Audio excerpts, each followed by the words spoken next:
Uncle அலையக்கா தூக்கிட்டு வந்த கழுகு இந்த தீவுல தான் அதிகமா வாழுமா ஜூலி. ஒருவேளை ஜாக்கி அங்கிள் அந்த கழுகு கொண்டிருந்தா?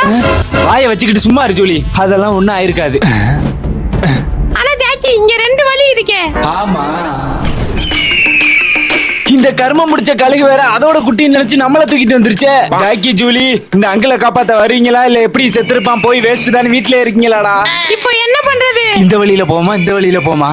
இந்த வழியில போயிரும். நீ இப்படியே யோசிச்சுக்கிட்டே இருந்தா நம்ம போறதுக்குள்ள அங்கிள் அந்த கழுகு 65 போட்டோம். ஆமா, வேற வழி இல்ல ஜூலி, நம்ம 2 பேரும் தனித்தனியாவே போய் தேடுவோம். நீ இந்த பக்கமோ நான் அந்த பக்கம் போறேன். ஏதாவது ஆபத்து வந்தா நான் சொன்ன கோட் வேர்ட் ஞாபகம் இருக்குல்ல? இருக்கு. எங்க சொல்லு. ஓகே ஜூலி, நீ பத்திரமாவே இரு. சரி, நமக்கு என்ன பையன், நம்ம கிட்ட தான் இந்த குரங்கு மந்திரக்கல்லே இருக்கே. கோமா, அந்த ஜாக்கியும் ஜூலி எதுக்கு காரணமே இல்லாம இந்த தீவுக்கு வந்திருப்பாங்கன்னு நினைக்கிறேன். பாஸ், ஒருவேளை இந்த தீவுல புஷ்பாதும் சந்தன மரத்தை கடத்துல தெரிஞ்சு அவனை பிடிக்கிறது வந்திருப்பாங்களோ? ஐயோ முறைக்கிறானே, இப்ப என்ன பண்றது? பாஸ் அங்க பாருங்க ஜூலி. என்ன இந்த மரத்துல காணோம்? இங்க போய் தொலைஞ்சிச்சு. இங்கே காணோம். பாஸ் கண்டுபிடிச்சிட்டேன். என்ன கண்டுபிடிச்ச? அவ பிபி செஞ்சு விளையாட பூவரச மரம் இலைய தேடுறான்னு நினைக்கிறேன். கோமா, போன ஹெலிகாப்டர் போன் பண்ணி திரும்பி வர சொல்றியா? ஹெலிகாப்டரா? வேக்குது, காத்து வாங்க அதுக்கு தானே. இல்ல உன் காமெடி எல்லாம் கடுப்பாது, அந்த ஹெலிகாப்டர் ஏறி அப்படியே போயிரு.